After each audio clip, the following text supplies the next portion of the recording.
We had a comment from a viewer when they were watching the How to Make a Quality Fireplace Mantel video.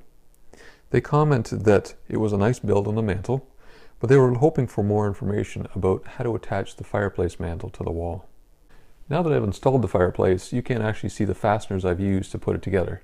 But what I'm going to do is walk you through the steps that you can use to reproduce the results of how to attach the fireplace mantel.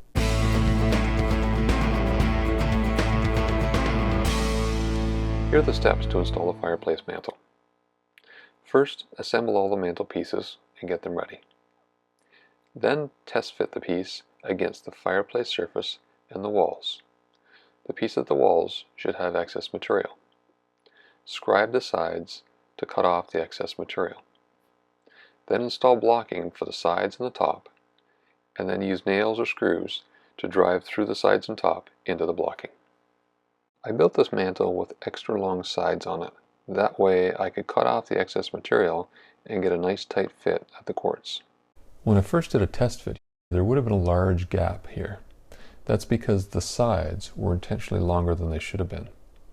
So what I did was I established the same distance all the way around the fireplace right here at the quartz, and that would tell me how much I needed to cut off on the back. Then I took dividers and set that distance for that gap. The dividers then would be used to scribe against the wall and show me exactly what I needed to cut off from either side. Here I'm showing you how I'd cut this out with a jigsaw on a scrap piece of wood. This gives you an example of how I'd get close to the line but not quite touching it. Once I cut it out with the jigsaw, it was just a matter of tightening up the line here by using a belt sander. And when I sand it with a belt sander, I just take it right to the line, but I also put a back bevel on it so that the front edge is protruding a little bit more than the back edge. And that way, when this meets the wall, it's going to be touching that front edge more than the back. It just gives you a little extra assurance that it's going to be a nice tight fit. And here's some actual footage of the fireplace going in after it had been trimmed. To attach the fireplace to the wall, what I do is put a piece of tape on, and I'm going to pretend that this is the fireplace mantel. This is the side. What I do is line it up to where I'm happy with it, and then draw a pencil line down that finished edge. So this is the outside of the fireplace. The next thing I need to do is measure the thickness of that side. In this case, I've got 3/4 of an inch. So I mark over 3/4 of an inch, and that gives me the inside of where the side's going. Then what I do is put in blocking. And this blocking needs to go into the studs because it needs to be stable and strong. I'm just showing you here a piece of wood, just a small block. And then what you do is, once this is secured, the fireplace mantel comes back in.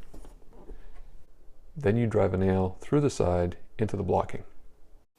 When I installed the fireplace, the top part would be hidden by crown molding. So here I was able to get away with using screws to give it a little extra hold. And for the top, I put a small block in the middle you can see here. I'm using 3/4 inch cabinet plywood, which is fairly stable.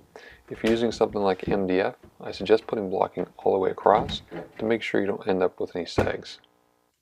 To secure the top, I didn't want any nail holes to fill, so I relied on wood glue and a nice tight fit to make sure this piece would stay together.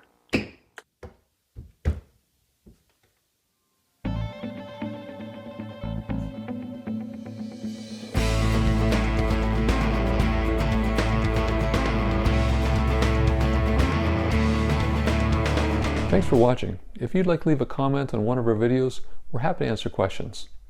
Until next time, enjoy your time in the woodshop.